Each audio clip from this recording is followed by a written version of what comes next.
This is A New Angle, a show about cool people doing awesome things in and around Montana. I'm your host, Justin Angle.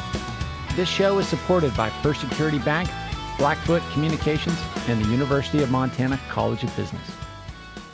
Hey folks, welcome back, and thanks for tuning in. Today we bring you part 2 of my conversation with John Sommers-Flanagan, Director of the Center for Advancement of Positive Education at the Phyllis J. Washington College of Education. John is transitioning to this role after a long tenure as Professor of Counseling at the University of Montana. And almost always they lie to protect themselves from trouble, Right. to elevate their ego so they feel better about themselves, to look better, to get more attention. Obviously, we see that a ton on social media. We pick it up with our discussion of lying and parenting. I remember when it came out with my younger daughter that there was no Santa Claus, she immediately burst into tears and said, "Oh no, there's no Easter Bunny either." Is So it?" she generalized immediately. She just made the link immediately. yeah, and the Easter absolutely. Bunny was apparently a worse loss Yeah. than Santa. And then the Tooth Fairy is one that, from personal experience, that's a really hard one to maintain. And it's a hard one to remember. Right. Because at that Right. stage of your kid's life, it's like bedtime can be a challenge. And once you get them to sleep, you got no interest in going back in there to perform some mythology exercise. Right. Yeah. Where did we put that tooth? And Oh, my God. yeah. Yeah. Okay. So just to recap, you think that there are instances in which not telling the entire truth or putting a gloss over certain aspects of it are useful in protecting other people. That would be my general position. And I imagine if we got into a long philosophical debate about it, I could move a little bit one Yeah. direction or another. I have read it quite a bit because I used to do a lot of counseling of teenagers who would tell a lot of lies. And I... To you as a counselor? Or Yeah, everybody. everybody lies? Yeah, okay. Me too. Yeah. And so I kind of studied, there's some resources on why kids lie, and it's really fascinating. And almost always they lie to protect themselves from trouble, Right. to elevate their ego so they feel better about themselves, to look better, to get more attention. Obviously, we see that a ton on social media. And I feel like, again, this has escalated in the last 20 years a ton. And what advice would you have for parents who they don't want to be lied to by their kids. They would rather be told the hard truth, particularly around something with risk. I'm at a party, I've had too much to drink. I'm going to tell a lie because I'm afraid my parents are going to be mad or make a bad choice to cover it up. I want the truth from my kid in that moment so that I can ensure their safety. Yeah. Worry about whatever the behavior underlying the situation later, if at all. What advice would you have for parents that want to build that kind of trust with their child to make them feel like they don't have to tell a lie in an instance in which they are facing consequence? I think the first thing is to have the conversations in advance so that the kids know what your values are and where you stand, and that you'd rather have them call you having drank too much than to drive home or something like that. Right? Build So good faith. Yes, exactly. Ahead of time. And really, I think good parenting also involves some logical consequences. And if someone lies, there are really kind of two logical consequences, especially if they lied about a misbehavior. So that there's a consequence for lying, there's a consequence for the misbehavior. But if they tell the truth, there's a consequence for the misbehavior, and there's probably a reward or some positive experience associated with the honesty. And the courage that honesty demanded. Totally. Yeah. It's so courageous for kids to be honest with their parents. You have written recently about kindness. Kindness is connected to this, although it's orthogonal in some ways. Like, how do you think of kindness, and why is it important? You have an aspiration to make it a universal disposition for yourself. Yes. I think some of that just comes naturally from my mother, who was immensely kind to everyone, and especially anyone who was maybe marginalized or didn't feel good about themselves. So she tended to, I remember there was a boy down the street who was black and gay, And he would come over and have coffee with my mom. And I remember asking my mom, what is going on? Why is he coming to have coffee with you? He just likes to talk to me. Yeah. And so she just sort of emanated this kindness and this concern and this compassion for people. And I feel like I picked up some of that, obviously. Could be genetic, could be environmental. Sure. Could be both. Yeah, likely both. Yeah. And as I have studied the positive psychology literature, the science on kindness is just pretty immense in that we feel much better about ourselves when we treat other people with kindness, when we engage in, and people talk about random acts of kindness, and you might know from things I've written that I believe in intentional acts of kindness. It may feel random, but I want to adopt. Discern between the two. Well, Yeah. like, how would you define each of those instances? Well, a random act of kindness is when it just sort of spontaneously happens, and it maybe surprises you as much as it does the other person. And that's cool. And I love random acts of kindness. I'm not against random acts of kindness. But I think if we emphasize that, it takes away sort of it being a part of my character. And so one of the things I coach people to do is to adopt, if this is something that you value, adopt a character, adopt an identity where you are a person who acts with kindness at every opportunity that you have to act with kindness. And so then you're actually noticing those opportunities as they arise. And it's not so much random as it is, I'm going to take advantage of this opportunity to do an act of kindness because this is the kind of person I am. And is there theory on to support this sort of self-role play approach? Absolutely. I think. Yeah. How does it work? Yeah, there's one guy who wrote back in the 1930s, same guy who wrote that we should have the courage to be imperfect, Alfred Adler. He used to say that it's totally fine for us to act as if I am a kind person. And that just like we might try on different clothes, it's like, well, let's just try on a different style, a different behavior, a different trait that I value and I want to manifest it more. Let me try that on. It might feel a little bit like the suit doesn't fit at the beginning, but maybe if I practice it, it will actually become part of my character. So if I decide tomorrow that I am going to be a kinder character, if I'm playing a character, am I acting in good faith? I think if you intentionally decide you want to play that character, I think it brings it to intent and behavior being together.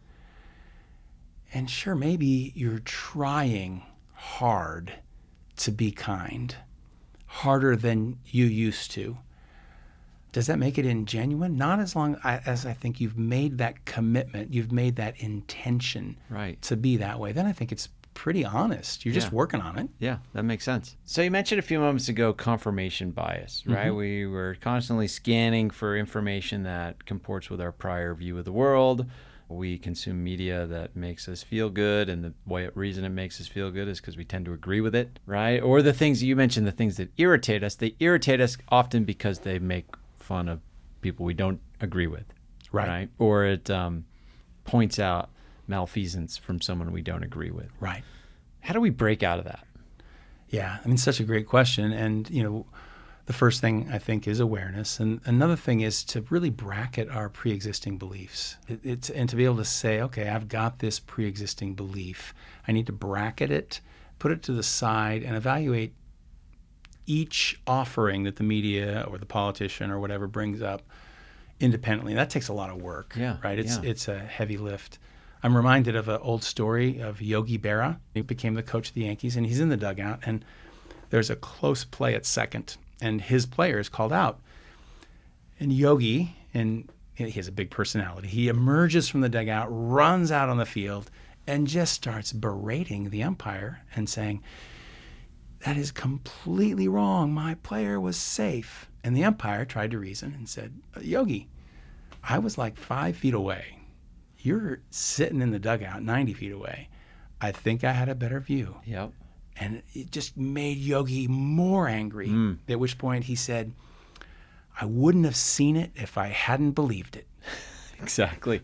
Nice. Yes. And so I think to put that belief aside and to say, okay, I know I got that belief, so bracketing it is helpful. And then we have to be these sort of objective receivers of information and try to remain objective. I'm a scientist. I like the idea of being as objective as we can be, recognizing we can never be perfectly objective. But I think I might use sort of a rule of three, in that, so I've got this information. I'm not going to just accept it as it is and swallow it whole. I'm going to do a couple of fact checks here and here with some sources that are pretty reliable. And in psychology, when we do psychological assessment, we used to call that triangulation, where we look at like, maybe I'm getting some information about you. And I would want you to fill out a questionnaire. And I would want maybe somebody who knows you well to fill it out. And then maybe somebody, myself, observe you. And so then you triangulate that information from different perspectives to try to get at some valid truth. So in this media environment, what's your version of that in this current media environment? Oh my, because there's so much misinformation out there. Yeah. I do think that there have been some helpful things published about which media sources tend to be more in the middle. And I do think that if you hear something from, and like you said about Trump, sometimes there's a kernel of truth in there, right? Yeah. He captures something that really gets under people's skin, and then he just kind of goes after it with his particular style. And so I think it's important to say, let's take a look at some of the centrist media organizations and see what they're reporting about it. And I don't want to get into identifying who's in the center. Yeah, I mean, that's the challenge, right? That What is a centrist media organization? Is it better to find that, or is it better to, whatever your media diet is, explicitly go after stories from the opposite perspective? Nice, and shop around there and just make sure that you stay in touch with that version of reality. Right. That is another approach that we could use to fight off confirmation bias, and that is gathering diverse perspectives. And that's one way diversity helps us, is that if we look at things from different perspectives, it can kind of give us a better sense of truth. I think this particular approach takes effort. To look for agreement with people you disagree, generally, and then to look for disagreement with people that you most frequently agree with. Yeah. And if you can find those things and sit with them, I think that can help build your own sense of good faith. And that's a little bit unnatural. Oh, right? yeah. I mean, it feels really uncomfortable. Yeah. Although, does it feel uncomfortable in an interpersonal space?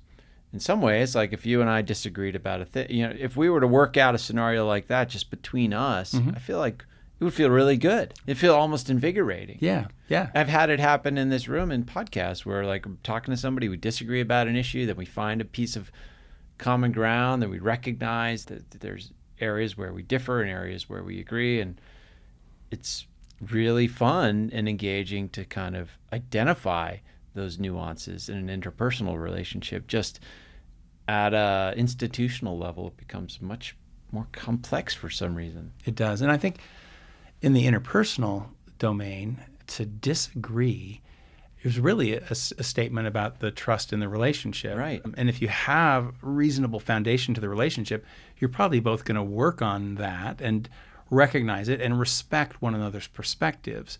But when it's an institution and we notice a disagreement, the standard on social media is to flame, right? I mean, is that how you, as you say that, like, that's kind of what I hear. It's like the escape hatch, the feel-good escape hatch. Rather than engage with the problem, grapple with it, I can zip off a tweet quickly and vent my spleen, shame, and then I get validated by all my followers. The way our media is constructed right now disrupts that in certain ways. It really does. And I mean, not only do you get some validation from your followers, but you also get some opposition, right? You kind of wake up the opposition and people start to complain about you. And the research on social media posting would suggest that if someone posts something that you find offensive, the best response is zero response. To just ignore it, because people often feed on the negative reactions as much as they feed on the positive reactions. Yeah. We'll be back to my conversation with John Sommers-Flanagan after this short break. A New Angle is proudly presented by First Security Bank, Blackfoot Communications, and the University of Montana College of Business. This show does not happen without these pillars of our community, and I'm so grateful for their support and encouragement. And speaking of support, have you checked out our new website yet? anewanglepodcast.com. There you can support our show directly with a variety of subscription options. Subscribers get access to bonus episodes, additional segments, writings, and other benefits. So check it out at anewanglepodcast.com. Hi, I'm Nora Sachs. I'm the host and reporter of Richest Hill, a podcast from Montana Public Radio, and you're listening to A New Angle. Welcome back to A New Angle. I'm speaking with John Sommers-Flanagan about good faith. I assume you've seen the movie War Games. It's an old classic. It is an old classic. I have never seen it. You've never seen it? No, I'm sorry. Oh, there's this wonderful scene. It's sort of, it's a movie from like 1983. Yeah. And it has a form of machine learning and artificial intelligence. And the computer is learning in front of the audience, playing tic-tac-toe. And this dramatic scene, and it's just the computer says, it's a strange game. The smartest move is not to play. And so to your point of the smartest move is to not engage, that's a good framework for parenting as well. I tell my children this all the time. Like, they really want to be right about a certain issue, or they feel injustice in a really big way. Mm-hmm. If you go down this road, it's tic-tac-toe. There's no winner. Absolutely. And so as a parent, right, you really have to have the behavior reach a certain level before you really want to pay much attention to it. Yeah. And you have to have, of course, that pre-discussed plan of how to respond. In parenting, I mean, there's some really interesting rules, but like one thing that almost always backfires with kids is a surprise punishment. And if there's something about that, right, it's like, oh, my dad punished me for something, and it's not fair because I didn't even know that was going to happen. Yes. Whereas a surprise reward is like this really powerful behavior reinforcement. Yeah. And so, like you said, I mean, it's like with sometimes the best move is to not play because no one wins. And then the other thing is to just make sure that the behavior has risen to a level where you're paying attention to it is not going to give it positive reinforcement. I'm a little rusty on my behavioral psych, but is it intermittent reward creates positive behavior and consistent discipline or consistent negative reinforcement is better? Yeah, actually, variable ratio positive reinforcement is the most powerful behavioral reinforcer. So it's most likely to, and the examples are slot machines, right? Because you never know when you're going to get some kind of payout. Yep. Each response has an equal chance, but it only happens at this unpredictable rate. Same thing with fishing. Fishing is very addictive because of that same behavioral reinforcement scenario. Golfing, same deal. Now running, a little bit different because most of the time you can predict you're going to have a pretty good and positive feeling response. So although running is addictive in another way, it's less of that kind of behavioral addiction that we would think about coming from a variable ratio reinforcement. Yeah, that seems different. Like you could draw the analogy of every stride as a repetition, so you can maybe have some of that variable reinforcement there. Or if you run enough, it's like you understand your sort of baseline, and then some days you really feel good or find flow state. Maybe that, at least for me, like that, the sort of ephemeral nation of flow state makes it attractive because it still happens on occasion, this morning being one of them. It's like, oh, wow, that's still in there. Yeah. I'm going to keep going because I might find that again. Feels so good. Yeah. So, John, in our remaining time, I want to ask you about artificial intelligence. It occurs to me that problems, challenges, both the good stuff and bad stuff we talked about over the course of this conversation, it seems like AI just has the potential to blow these things out of the water. Right. And really expose core weaknesses in trust and kindness and institutional systems, all these things. Just feel like we're standing at a precipice where things are about to get supercharged, and it feels like a risky moment. I went to a recent AI play date, Okay. in the College of Education here at the University of Montana. Yeah. Phyllis J. Washington College What was of Education. the AI play date? Tell me about Well, it. we all sat around, and the people who know about AI would help us to see how we could pursue some of our interests about information. And one example I remember really well was a woman wanted to identify the best stress management prevention videos for high school students. Quickly, using AI, came up with a list of the 10 most recommended stress management videos with a description of each one, all very cool and detailed. And I was struck by the fact that what AI is doing to create those ratings and reviews is essentially crowdsourcing Yeah. based on what's out there on the internet, which is both wonderful and horrible, because who's to say that AI has the right information? Sure. Because there are some things that are, a lot of things, as we've talked about, good faith, there's a lot of things that are pretty subjective. And so AI is putting together a lot of subjective appraisals and then coming up with its recommendations. And so then my thought was, I am going to now try to flood the zone. And by that I mean flood the internet zone with kindness, Yeah. with honesty, with as much of that kind of positive behavioral manifestation as I can.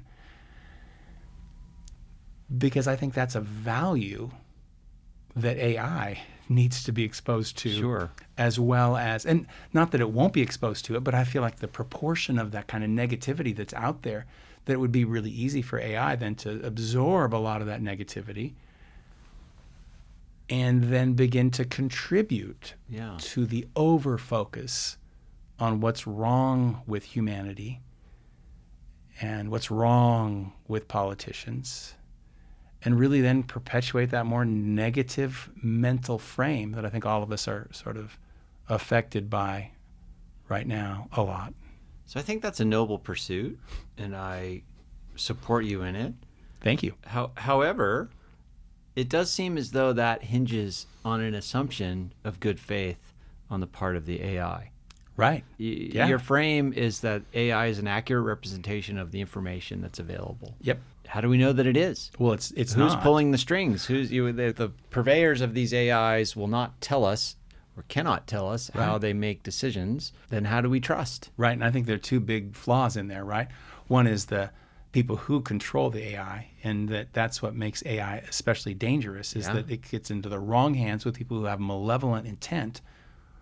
Or all just profit motive. Right? That's not necessarily malevolent intent. That's just that's different than a do-good intent. Absolutely. So it depends on whose hands it's in. And then, of course, AI hallucinates, right? It does. I did this really maybe too self-focused thing, but I decided I would ask AI, ChatGPT, to write a Wikipedia page about me. Okay. And I was pretty excited. I put it in, and Yeah. it identified me as a narrative therapist, Narrative. a renowned narrative therapist, which I never would have called myself. But then it gave me 5 books that I had written. And I have written books, but none of the books were the right books. They were all books that I had never even had anything to do with.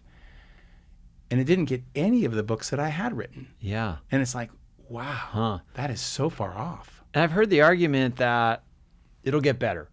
Like course. those hallucinations will go away. I think a counter to that is like maybe the hallucinations are useful. Maybe that's part of leveraging confirmation bias, or maybe the person stays engaged with the AI chat partner more effectively if they serve them hallucinations. Absolutely, because we better check it. You better check it. You don't want to just take that list of 10 best videos that you could show high schoolers about health and stress. You better not just take your Wikipedia page and post it. We have to be interacting with AI and fact-checking AI. And how do we do that? That's a big question, and I don't even know that I can. You can do it in terms of your own books, because I assume you're aware of the books you've written. Right. But kind of at the macro level, that's hard to scale. Yeah. Yeah, and then I guess I'll throw this out there too. Like, the way these AIs have been designed, they're being designed as chat partners. The amount of programming energy that's been allocated to making this a thing that we can converse with as if it were a human relationship is significant. And that is in service of building some form of trust, I would assume. Yeah.